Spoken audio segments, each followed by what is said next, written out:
Hi, my name is Arman, and it's really nice to see you. If you are watching this video, you probably have an interest in coaching as well, just like me. As there is little educational content available about coaching, I started this YouTube channel as well as the Discord server. I believe that it is really important for our community to increase the quality of the coaches. Both platforms are set up to create an environment where coaches can improve on their skills. However, to improve as a coach, it is necessary to understand what it means to be a coach in esport in the first place. So, first of all, the platform. I see the platform as the YouTube channel and the Discord server combined. On the platform, I want to cover four main topics, which in turn should cover all the information, most of the information. The first topic is the general coaching. This topic will cover the most common coaching phenomena and basic knowledge that most coaches should need while they are coaching. the second topic, the solo queue or one-on-one coaching, it is already in the name. This is more aimed toward coaches that want to focus on coaching one person in particular. While the competitive coaching, the topic about competitive coaching, will focus on team coaching and on coaches that want to coach at a competitive level. For the mental health and the performance coaching, I was a little bit scared to place this as one topic.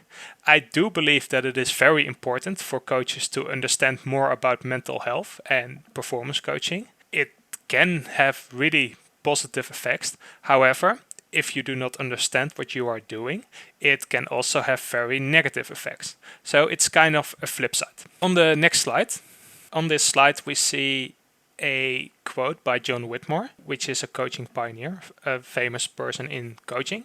And he says, coaching is unlocking a person's potential to maximize their own performance. It is helping them to learn rather than teaching them. And this, in fact, gives a great definition of what coaching is. And here we already see the contrast between what we understand in esports as a coach and what other people might understand as a coach, might see as a coach. So in esports, coaching is a mixture of different functions, which we will see soon, while coaching in the true nature of coaching is only to help others learn rather than that you are the teacher yourself. So, coaching in esports or in League of Legends is actually really hard. The hardest part is that people have unfair expectations of a coach in League of Legends. They expect from you that you are a trainer and a teacher, so your knowledge about the game is really good. They expect from you that you can be a mentor, so you know how to guide people. They expect from you to be a coach, so they believe that you can always ask the right questions. And they expect that you are an advisor as well. Every time someone jumps in with a question, you should know the answer, which is a little bit similar to a trainer and teacher, but it's also different, and we will see why soon. To understand how you can help as a coach, you should understand how people learn. So here we see the competence cycle model of learning. It's a whole mouthful. And you see the model on the left of the screen. So if we start with unconscious incompetence, for a new player this can be quick casting.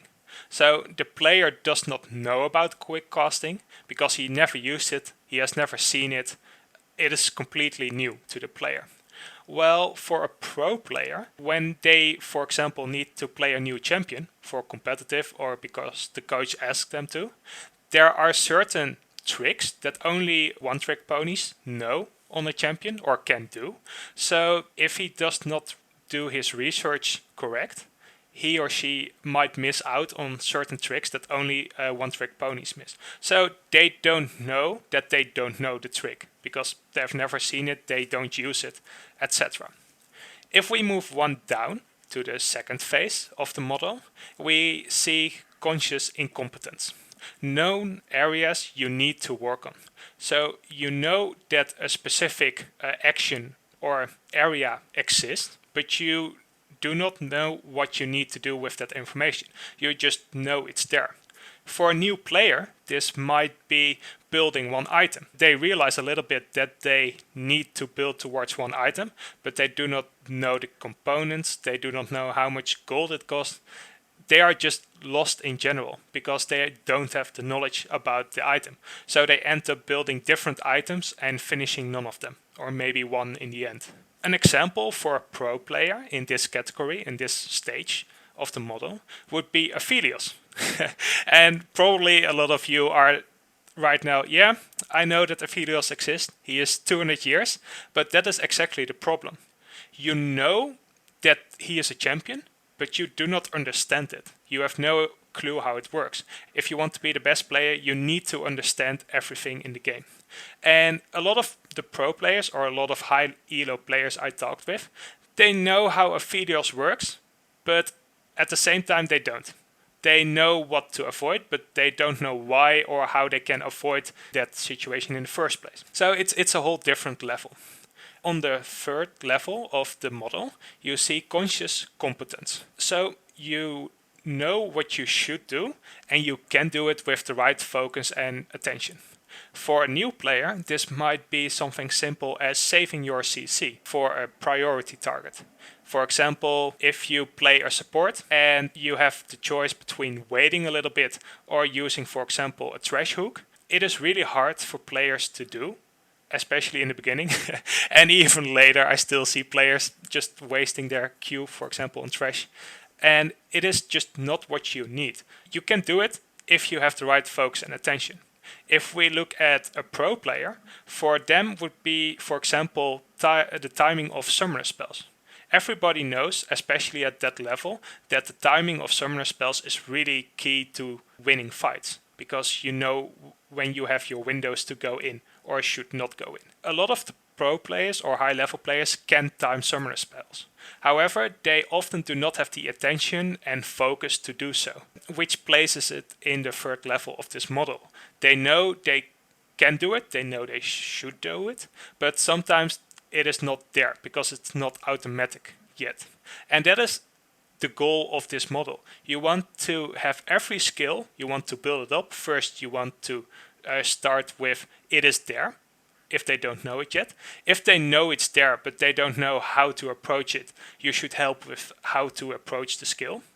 If they already know how to approach the skill, how to work with it, you need to make it consistent.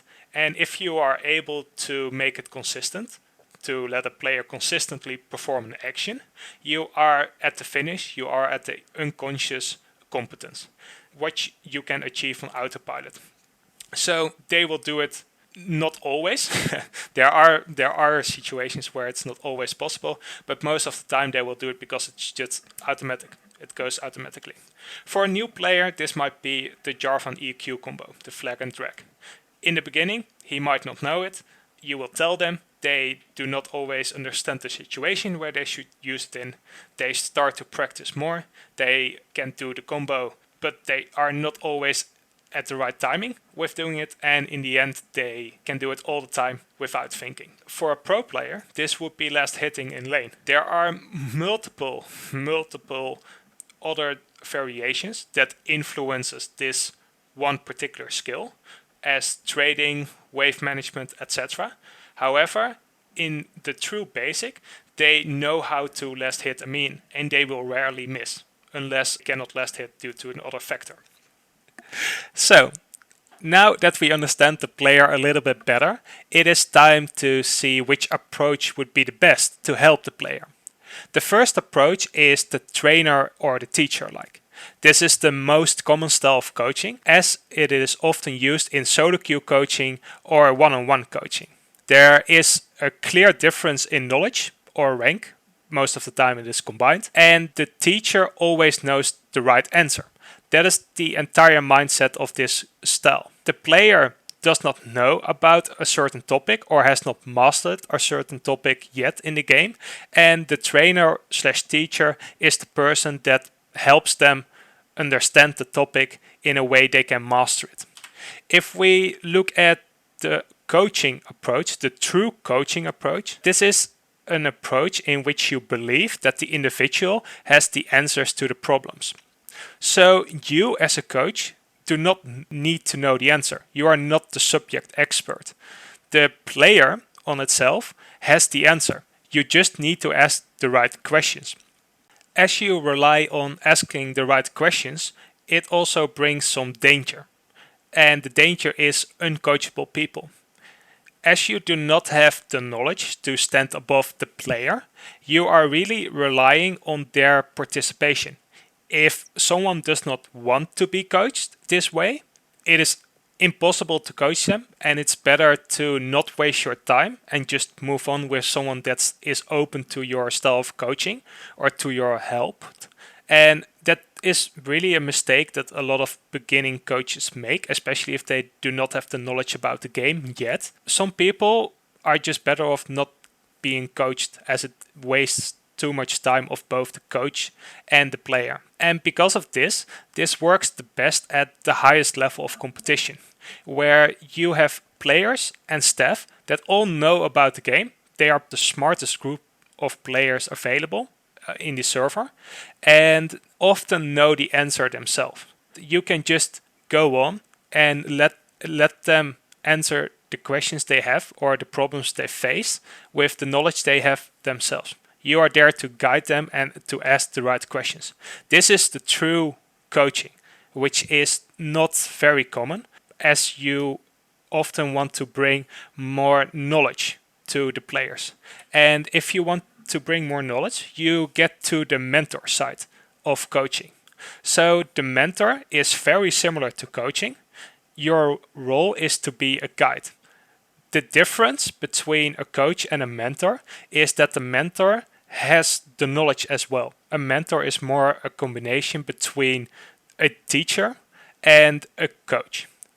A big difference between a coach and a mentor is that the coach focuses on the future and on development, as he or she knows which direction you want to go in, because the mentor has the knowledge about the game as well.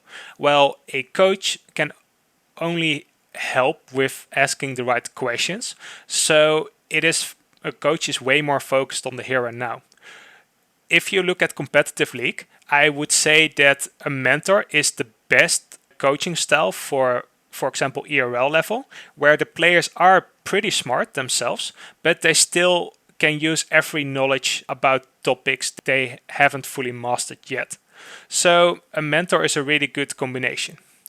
And this leads to the last one, the advisor. The advisor is a little bit different, as it covers way more in the area of performance coaching and mental health coaching. Thus, it focuses way more on the past. It looks at how did you perform?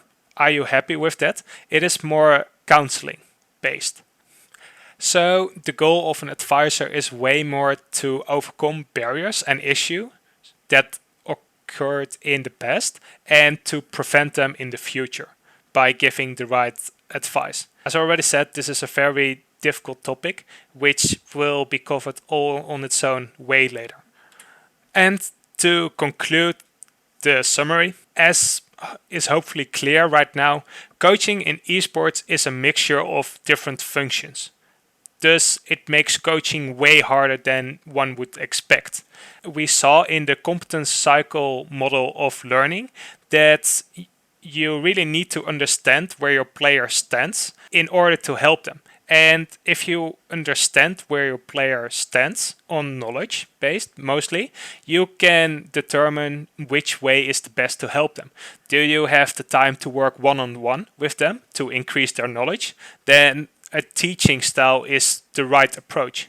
Do you not have the knowledge, but you still want to guide them? Then a true coaching style, by asking the right questions, would be the right approach. If you have the knowledge, but you also do not want to give every knowledge you have, but let them explore themselves as well, while guiding them at least in the right direction, a mentor style is very, very effective. Last but not least, the advisor style is focused more on what occurred in the past to understand why it happened in order to prevent it in the future. I really hope you enjoyed this video. Please let me know all the feedback you have on the video if, for example, if I'm too loud, if I'm too soft, if the light is correct, if the font is readable, if just every feedback, because it is all to improve the community and improve the content I can make for you. I would really enjoy making more. So let me know. Thank you for listening. This was take 150 or something, but we are done.